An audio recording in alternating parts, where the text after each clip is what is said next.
들어가며 삶의 끝자락에서 맞이한 뜻밖의 일이다. 노후를 평온하게 보내리라 믿었던 어느 80대 할머니가 있었습니다. 그녀는 평생 가족을 위해 헌신하며 살아왔고 특히 아들에게 모든 것을 바쳐왔습니다. 그러나 노년의 끝자락에서 그녀가 마주한 것은 따뜻한 보살핌이 아니라 차가운 고만 바다였습니다. 휴교여행이라며 미국으로 데려간 아들은 그녀를 그곳에 버려둔 채 떠나버렸습니다. 그 순간 그녀의 머릿속을 스치는 것은 무엇이었을까? 아들에게 건네주었던 수많은 따뜻한 밥상, 아들이 힘들 때 다독여주던 손길, 그리고 언젠가는 함께 웃으며 살아갈 것이라 믿었던 행복한 미래. 그러나 현실은 너무도 가혹했습니다. 한국에서는 불교적 가치관 속에서 진과응보라는 말이 있습니다. 좋은 인연을 맺으면 좋은 결과를, 나쁜 인연을 맺으면 나쁜 결과를 맞이하게 된다는 뜻입니다. 그렇다면 이 할머니의 삶은 어떤 인연이었을까요? 그녀는 무엇을 잘못했기에 사랑하는 아들로부터 이런 대신을 받아야 했을까요? 오늘 우리는 그녀의 이야기를 따라가며 노년의 삶과 가족의 의미를 되새겨보려 합니다. 그리고 부처님의 가르침을 빌려 우리가 어떻게 살아야 후회 없는 삶을 살 수 있을지 고민해보려 합니다. 부디 이 이야기를 끝까지 함께 들어주세요. 제1장 사랑하는 가족, 그리고 한순간에 무너진 행복. 나는 김순자입니다. 올해로 84, 평생을 가족을 위해 살아온 여자입니다. 내 인생에서 가장 큰 행복은 바로 내 가족이었어요. 남편과 함께 두 아들을 키우며 살아가는 것, 그것만으로도 세상 부러울 것이 없었습니다. 우리 가족은 언제나 화목했고 밥상머리에 둘러앉아 서로의 하루를 이야기하며 웃음꽃을 피우곤 했어요. 남편은 든든한 기둥이었고 큰아들은 책임감 있는 장남이었고 작은 아들은 애교 많고 다정한 아이였죠. 나는 그저 이 아이들이 건강하게 자라고 행복하면 그걸로 충분했어요. 행복한 날들이 계속될 줄 알았습니다. 우리 가족은 늘 함께 할 거라고, 언제나 그랬듯 서로를 지켜줄 거라고 믿었어요. 하지만 인생은 그렇게 흘러가지 않더군요. 그날도 평소처럼 남편과 큰아들은 출근을 했어요. 나는 아침을 차려주고 개운한 뒤 집안일을 하며 하루를 시작했습니다. 그런데 점심 무렵 걸려온 전화 한 통, 병원에서 온 전화였습니다. 처음에는 대수롭지 않게 여겼어요. 혹시나 작은 사고라도 났나 싶었죠. 하지만 수화기 너머의 목소리는 싸늘했고 내 심장은 얼어붙었습니다. 교통사고였습니다. 가족분들께서 빨리 와주셔야 합니다. 나는 두 다리가 풀려지지 않고 말았어요. 설마, 그럴 리가 없다고. 떨리는 손으로 옷을 걸쳐 입고 정신없이 병원으로 달려갔습니다. 숨이 턱턱 막히고 심장이 마구 뛰었어요. 제발 별일 없기를, 부디 남편과 아들이 무사하기를 그렇게 기도하며 뛰었습니다. 하지만 병원에 도착한 순간 모든 게 끝나 있었습니다. 이미 남편과 큰아들은 싸늘한 주검이 되어 있었어요. 그 순간 시선이 무너져 내리는 것 같았습니다. 눈앞이 캄캄해졌고 심장이 조여오는 듯 숨이 막혔어요. 믿을 수 없었어요. 어제까지만 해도 웃으며 밥을 먹던 사람이었는데 몇 시간 전까지도 살아 숨쉬며 출근했던 사람들이었습니다. 이제는 차가운 시신이 되어 제 앞에 놓여 있었습니다. 나는 소리를 내 울었습니다. 아니, 우열했습니다. 두 손으로 얼굴을 감싸쥐고 바닥에 주저앉아 울부짖었어요. 남편이, 내 아들이, 내 가족이 떠났다는 걸 받아들일 수 없었어요. 작은 아들은 내 곁에서 멍한 얼굴로 허공을 바라보고 있었습니다. 아무 말도 하지 않고 아무런 감정도 없는 얼굴로. 하지만 나는 알았습니다. 그 아이가 얼마나 큰 충격을 받았는지, 얼마나 깊은 슬픔 속에 빠졌는지를. 그날 이후 나는 살아있는 것이 지옥처럼 느껴졌습니다. 집 안은 텅 비었고 남편과 아들이 있어야 할 자리에는 공허함만이 가득했습니다. 밤이면 이불 속에서 눈물을 쏟아내며 그리움에 몸부림쳤어요. 남편의 목소리가, 큰아들의 웃음소리가 귓가를 맴돌았습니다. 죽고 싶다는 생각도 수없이 했습니다. 하지만 그럴 수 없었어요. 남아있는 작은 아들이 있었습니다. 작은 아들은 내가 무너질까 봐 내 곁을 떠나지 않았어요. 내가 밥을 먹지 않으면 억지로라도 먹이려 했고, 내가 우울한 기운에 빠져 있을 때면 손을 꼭 잡고 곁에 있어 주었어요. 나는 그런 아들이 안쓰러웠어요. 형을 잃고 아버지를 잃고 누구보다 아파했을 텐데, 내 앞에서는 늘 괜찮은 척, 씩씩한 척하려 애쓰는 모습이 너무 가슴 아팠어요. 어느 날 아들이 말없이 내 곁에 와 앉았습니다. 그리고는 조용히 내 손을 잡더니 작은 목소리로 말했어요. 엄마, 우리 서로 의지하면서 살아야 해요. 그래야 아버지란 형도 마음이 편할 거예요. 나는 그 말을 듣고 또다시 눈물을 흘렸습니다. 하지만 이번에는 조금 달랐어요. 절망의 눈물이 아니라 살아야겠다는 마음이 드는 눈물이었어요. 그렇게 우리는 서로를 부둥켜 안고 살아남기로 했습니다. 아침이면 서로의 얼굴을 확인하며 안심했고, 밤이면 서로를 꼭 안아주며 하루를 마무리했습니다. 힘들어도 함께 있으면 괜찮아지는 것 같았어요. 나는 아들을 위해 다시 밥을 하기 시작했습니다. 남편과 큰아들이 떠난 후 처음으로 부엌에 들어가 정성껏 음식을 만들었어요. 그리고 아들과 마주 앉아 함께 밥을 먹었습니다. 오랜만에 따뜻한 밥을 입에 넣으니 목이 메어 눈물이 나왔어요. 아들도 조용히 밥을 씹으며 눈시울을 붉혔습니다. 날은 없었지만 우리는 같은 마음이었습니다. 그렇게 우리는 함께 살아갔어요. 서로의 슬픔을 달래며 서로에게 의지하며 그렇게 하루하루를 장담했습니다. 우리 둘만 남았지만 우리는 가족이었어요. 나는 작은 아들이 내 곁에 있어주는 것이 너무 고마웠습니다. 이 아이가 없었다면 나는 아마 무너졌을 거예요. 하지만 이 작은 아들이 있었기에 나는 버틸 수 있었습니다. 나는 이 아이를 위해서라도 살아야 했습니다. 그리고 무엇보다 남편과 큰아들이 지켜보는 하늘 아래에서 나는 무너지지 않겠다고 다짐했습니다. 그렇게 우리는 서로에게 마지막 남은 가족이 되어 살아갔습니다. 제2장, 깊어가는 세월, 그리고 멀어지는 아들. 시간이 흘렀습니다. 너무나도 힘들었던 나날들이 지나가고 작은 아들은 어느덧 청년이 되었어요. 나는 그 아이가 자라는 모습을 보며 내 삶의 이유를 찾고자 했습니다. 아들이 나를 붙잡아 주었기에 나는 다시 일어설 수 있었고, 아들이 내 곁에 있었기에 나는 외롭지 않았습니다. 우리는 서로에게 의지하며 살아갔습니다. 아들은 대학을 졸업하고 직장에 다니며 바쁜 나날을 보냈어요. 그래도 자주 집에 들러 내 안부를 묻고 함께 밥을 먹으며 시간을 보냈습니다. 나는 그 시간이 너무나도 소중했어요. 아들이 나를 생각해준다는 것, 내 곁에 있어준다는 것만으로도 나는 더 바랄 것이 없었습니다. 그러던 어느 날 아들이 조심스럽게 이야기를 꺼냈습니다. 엄마, 저 결혼하려고 해요. 나는 너무나 기뻤습니다. 아들이 이제 혼자가 아니라 새로운 가정을 꾸리고 행복해질 수 있겠구나. 나는 진심으로 축하해주고 싶었어요. 며느리를 처음 만났을 때 나는 참 좋은 사람이라고 생각했습니다. 밝고 다정한 성격, 그리고 이해의 바른 태도. 이 아이라면 내 아들과 잘 살아갈 수 있겠구나 싶었어요. 결혼식 날, 나는 눈물이 났습니다. 아들이 멋진 신랑이 되어 신부의 손을 잡고 서 있는 모습이 자랑스럽고 또 가슴이 벅찼습니다. 이제는 저 아이가 아들을 지켜주겠지? 이제는 내가 아니라 저 아이가 아들의 곁을 지켜주겠지? 나는 그렇게 생각하며 마음속으로 아들의 행복을 기도했습니다. 결혼 후 아들은 전보다 바빠졌습니다. 신혼생활을 즐기고 회사 일에 몰두하고 나는 그저 멀리서 그 모습을 바라보며 응원할 뿐이었어요.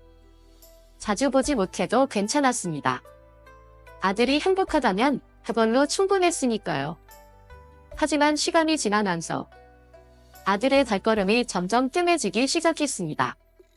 전화도 줄어들었고 함께 밥을 먹는 날도 점점 사라졌어요. 어느새 나는 아들의 삶에서 점점 잊혀지는 사람이 되어가는 것 같았습니다. 처음에는 이해하려고 했어요. 결혼하면 원래 그런 거라고. 자기 가정을 꾸리고 자기만의 생활을 만들어 가는 거라고. 나는 그렇게 생각하며 마음을 다독였습니다. 하지만 때때로 찾아오는 쓸쓸함과 외로움은 어쩔 수 없었습니다. 밥을 차려도 함께 먹을 사람이 없었고 저녁이 되어도 문을 두드리는 소리가 들리지 않았어요. 그러던 어느 날 나는 용기를 내어 아들에게 전화를 걸었습니다. 우리 아들, 잘 지내니? 아들의 목소리는 예전과 달랐습니다. 어딘가 차갑고 멀게 느껴졌어요. 네, 엄마. 요즘 좀 바빠서요. 다음에 연락할게요.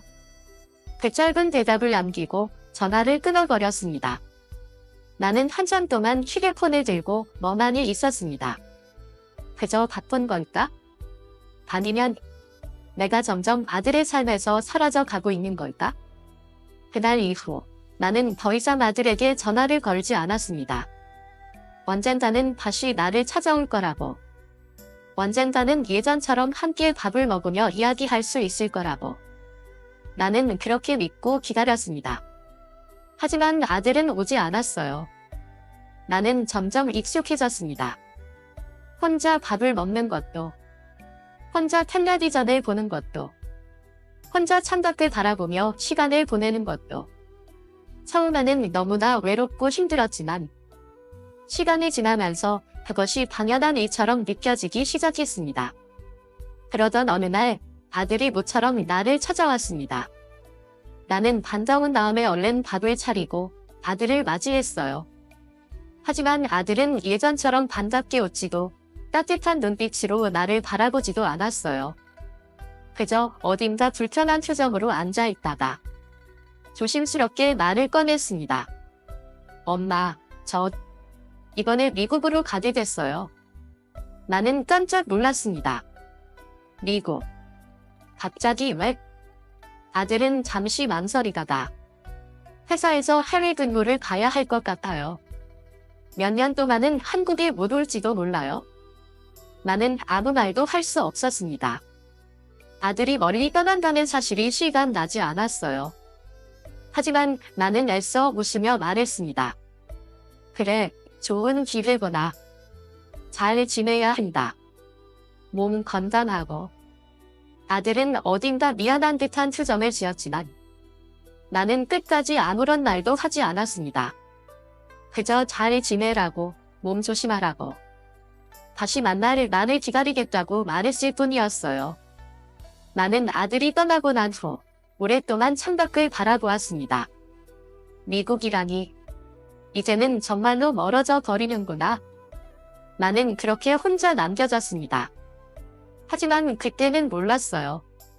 그 여행이, 그 미국행이 내 인생을 완전히 뒤바꿀 일이 될 줄은 나는 끝까지 믿었습니다. 아들이 나를 사랑한다고. 아들은 나를 버리지 않을 거라고. 나는 그렇게 믿었습니다. 제3장, 공항에서의 대신. 나는 평생 한 번도 해외에 나가본 적이 없었다.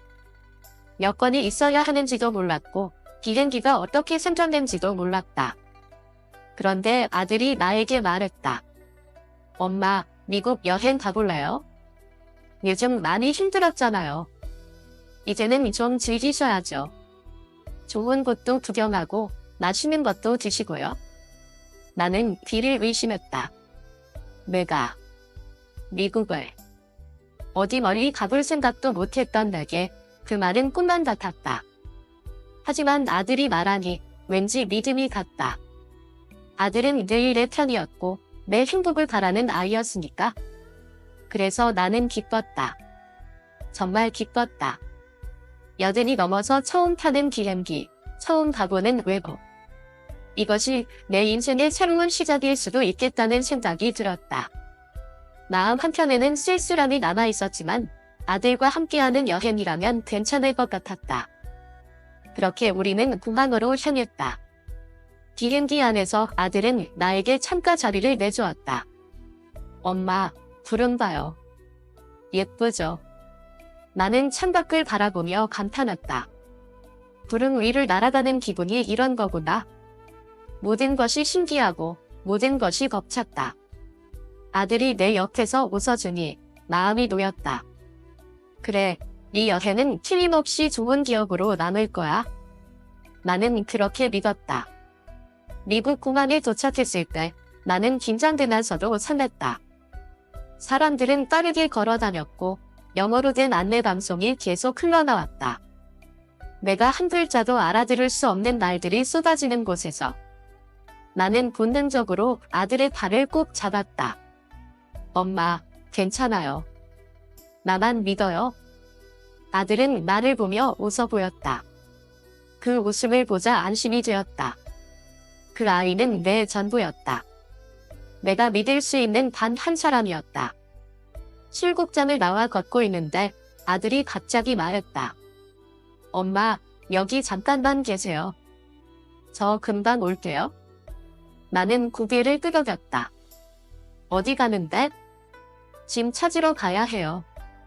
여기 앉아서 잠깐만 기다려요. 아들은 그렇게 말하고 사라졌다. 나는 그곳에서 앉아 아들을 기다렸다. 사람들이 분주히 오가고 공항의 소음이 뒤를 울렸다. 시계를 보니 10분, 20분, 30분이 지났다. 아직 안 오는군. 좀 더 기다려야 하나? 나는 계속해서 사람들 속에서 아들의 모습을 찾았다. 혹시 내가 못 보고 지나친 걸까? 혹시 내가 정신을 놓고 있는 사이 아들이 나를 부른 걸까? 나는 두리번거리며 주변을 살폈다. 하지만 아들은 보이지 않았다. 1시간이 지났다. 휴대폰을 꺼내 아들에게 전화를 걸었다. 신호는 닿지만 받지 않았다. 한 번 더 걸었다. 이번에도 받지 않았다. 3번째, 4번째, 5번째. 아들은 전화를 받지 않았다. 나는 그제야 뭔가 이상하다는 걸 깨달았다. 마음속 깊은 곳에서부터 차가운 기운이 밀려왔다. 혹시 아들이 날... 아니야. 나는 고개를 흔들었다. 아들이 그럴 리가 없어. 그 아이는 나를 사랑해. 어릴 때부터 나를 졸졸 따라다니던 아이였다. 내가 아프면 손을 꼭 잡아주고 내가 울면 안아주던 아이였다. 그런 아들이 나를 여기 두고 가버릴 리가 없었다. 그럴 리가 없었다. 하지만 시간이 지나도 아들은 돌아오지 않았다. 나는 점점 불안해졌다. 눈물이 차올랐고 숨이 가빠졌다. 혹시 내가 뭘 잘못했을까? 혹시 내가 아들에게 너무 부담을 주었을까? 혹시 내가 아들의 인생에 걸림돌이 되었을까? 수많은 생각들이 머릿속을 휘저었다. 그렇게 몇 시간이 지나고 나서야 나는 받아들였다. 아들은 나를 버린 거였다. 나는 지금 혼자였다. 미국 땅 한복판에서 아무것도 할 수 없는 노인이 되어버렸다. 나는 울지도 못했다. 그저 멍하니 앉아 있었다. 사람들이 나를 스쳐 지나갔다. 아무도 나에게 관심을 주지 않았다. 나는 공항 한 구석에서 점점 작아지고 있었다. 이제 나는 어디로 가야 하는 걸까? 이제 나는 어떻게 살아야 하는 걸까? 나는 손에 들고 있던 휴대폰을 내려다보았다. 아들의 이름이 떠있는 화면을 보며 나는 조용히 다시 전화를 걸었다. 그리고 이번에도 아들은 받지 않았다. 제사장, 길을 잃은 노인. 나는 여전히 공항에 앉아 있었다. 오가는 사람들, 쉴 새 없이 흘러나오는 영어 안내 감소. 내가 전혀 이해할 수 없는 말들만 가득한 공간에서 나는 홀로 남겨져 있었다. 시간이 얼마나 흘렀는지 몰랐다. 손에 쥔 휴대폰은 이미 배터리가 꺼져 있었다. 마지막으로 본 화면에는 아들의 이름이 떠 있었다. 몇 번이고 전화를 걸었지만 응답은 없었다. 나는 더 이상 전화를 걸지 않았다. 아들이 돌아오지 않는다는 사실을, 아들이 나를 버렸다는 현실을 이제는 인정해야 했다. 하지만 어떻게 해야 할지 몰랐다. 나는 어디로 가야 하는지도 몰랐고 누구에게 도움을 요청해야 하는지도 몰랐다. 내가 할 수 있는 건 그저 앉아서 기다리는 것뿐이었다. 배가 고팠다. 목이 말렸다. 하지만 나는 움직일 수 없었다. 몸이 무거웠다. 아니, 몸이 아니라 마음이 무거웠다. 나는 기운이 다 빠져버린 사람처럼 그 자리에서 꼼짝도 하지 못했다. 괜찮으세요? 낯선 목소리가 들렸다. 나는 천천히 고개를 들었다. 어떤 젊은 여성이 나를 걱정스러운 눈빛으로 바라보고 있었다. 나는 대답하지 못했다. 무슨 말을 해야 할지도 몰랐고 그저 입술을 발사기기만 했다. 여성은 다시 물었다. 어디 가세요? 도와드릴까요? 나는 그제야 입을 열었다. 하지만 내 목소리는 떨리고 있었다. 나는 우리 아들이 그 말을 끝내지도 못하고 나는 다시 입을 다물었다. 가슴이 조여왔다. 아들이 나를 버렸다는 말을 입 밖으로 꺼내는 순간 그것이 더욱 확실한 현실이 될 것 같았다. 여성은 내 옆에 앉아 조심스럽게 내 손을 잡았다. 그리고 부드러운 목소리로 말했다. 괜찮아요. 천천히 말씀하세요. 나는 깊이 숨을 들이쉬었다. 그리고 조용히 입을 열었다. 아들이 나를 데리고 미국 여행을 온다고 했어요. 공항에서 기다리라고 했어요. 금방 돌아온다고 했어요. 그런데 돌아오지 않았어요. 여성의 표정이 안타깝게 전했다. 그녀는 내 손을 꼭 쥐고 한참 동안 아무 말도 하지 않았다. 그렇게 나는 처음으로 내 입으로 아들이 나를 버렸다고 인정했다. 그 순간 눈물이 쏟아졌다. 그동안 참아왔던 감정이 한꺼번에 무너져 내렸다. 나는 소리 없이 울었다. 여성은 내 등을 천천히 토다지며 조용히 나를 안아주었다. 그녀는 내게 물었다. 한국 대사관에 연락해볼까요? 나는 고개를 저었다. 나는 이제 어디로 가야 할지도 몰랐다. 돌아갈 곳이 있는지도 몰랐다. 그저 이곳에 남아 있어야 할 것만 같았다. 나는 길을 잃은 사람이었다. 낯선 나라에서, 낯선 공항에서 나는 어디로도 갈 수 없었다. 나는 조용히 말했다. 나는 이제 어디로 가야 할까요? 여성은 아무런 대답도 하지 못했다. 그저 나를 바라볼 뿐이었다. 그녀도 알고 있었을 것이다. 나에게는 돌아갈 곳이 없다는 것이야. 나를 기다려주는 사람은 이제 아무도 없다는 것이야. 나는 깊이 한숨을 쉬었다. 그리고 다시 조용히 말했다. 나는 이제 혼자예요. 제5장, 부처님의 가르침, 그리고 깨달음. 나는 공항 한 구석에서 한참을 앉아 있었다. 사람들은 바쁘게 오가고 어디론가 향하는 걸음들은 분주했다. 하지만 나는 움직일 수 없었다. 어디로 가야 할지, 누구에게 도움을 청해야 할지 몰랐다. 아니, 사실은 알고 있었다. 한국 대사관에 연락하면 될 것이고 누군가는 나를 도와줄 것이다. 하지만 나는 그러고 싶지 않았다. 이제 어디로 가든 나는 혼자였다. 내가 돌아갈 곳은 없었다. 집으로 돌아간다고 해도 나는 여전히 혼자일 것이었다. 아들은 내게 등을 돌렸고 나는 그의 인생에서 사라져야 할 존재가 되어버렸다. 나는 생각했다. 어디서부터 잘못된 걸까? 내가 뭘 그렇게 잘못했을까? 나는 평생 아들을 위해 살았고 아들을 위해 모든 걸 희생했다. 그 아이가 힘들어할 때는 곁에서 손을 잡아주었고 외로워할 때는 함께 울어주었다. 그런데도 결국 나는 버려졌다. 나는 아들의 삶에서 필요 없는 존재가 되어버렸다. 그때 문득 어릴 적 절에 갔을 때 들었던 스님의 말씀이 떠올랐다. 모든 것은 인연 따라 흘러갑니다. 맺어진 인연도 끊어진 인연도 그것이 자연의 섭리입니다. 나는 그 말이 그때는 이해되지 않았다. 부모 자식 간의 인연이 그렇게 쉽게 끊어질 수 있는 걸까? 가족이라는 건 아무리 힘들어도 끝까지 함께해야 하는 거 아닌가? 나는 평생 그렇게 믿으며 살아왔는다. 지금의 나는 이렇게 혼자가 되어버렸다. 하지만 다시 생각해보니 어쩌면 그 말이 맞는지도 몰랐다. 어떤 인연은 깊어지고 어떤 인연은 희미해지며 사라져가는 것.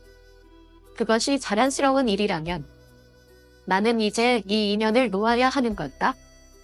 나는 하늘을 바라보았다. 해가 지고 있었다. 미국의 하늘은 낯설고도 아름다웠다.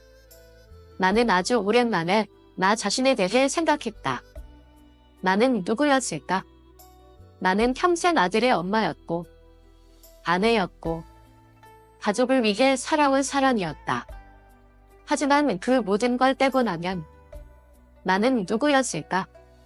나는 한 번도 나를 위한 삶을 살아본 적이 없었다. 늘 누군가를 위해 밥을 차렸고, 누군가를 위해 걱정했고, 누군가를 위해 희생했다. 그게 내 삶이었다. 그리고 이제 나는 그 누군가를 잃어버렸다. 나는 깊은 숨을 들이쉬었다. 그리고 아주 천천히 자리에서 일어섰다. 나는 길을 잃었지만 어쩌면 이제야 비로소 내 길을 찾을 수 있을지도 몰랐다. 이제는 나를 위해 살아야겠다고. 지금부터라도 내 삶을 살아야겠다고. 나는 그렇게 마음먹었다. 부처님은 말씀하셨다. 모든 것은 지나간다. 지금의 고통도 외로움도 결국엔 흘러가게 되어 있다. 나는 이제 흘러가기로 했다. 더 이상 과거에 머물지 않고 앞으로 나아가기로 했다. 내가 어디로 가야 할지는 아직 모르겠지만 한 가지는 분명했다. 나는 나를 위해 살아볼 것이다.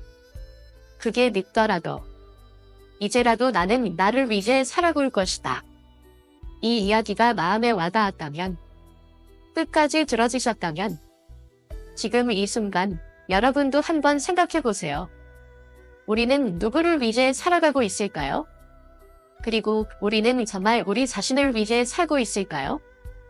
혹시라도 이 이야기 속 할머니처럼 오직 가족만을 위해, 오직 누군가만을 위해 살아가고 있다면 지금부터라도 나 자신을 위한 삶을 살아보는 건 어떨까요? 여러분의 생각이 궁금합니다. 이 이야기에서 어떤 점이 가장 가슴에 남았나요? 여러분은 어떻게 생각하시나요? 댓글로 여러분의 의견을 남겨주세요. 이 영상이 의미 있다고 생각하셨다면 주변 사람들과 공유해주세요. 구독과 좋아요도 잊지 마시고요. 여러분의 작은 관심이 더 많은 사람들에게 이 이야기를 전할 수 있는 힘이 됩니다. 함께 나누고 함께 이야기해요. 그럼 다음 이야기에서 다시 만나요. 감사합니다.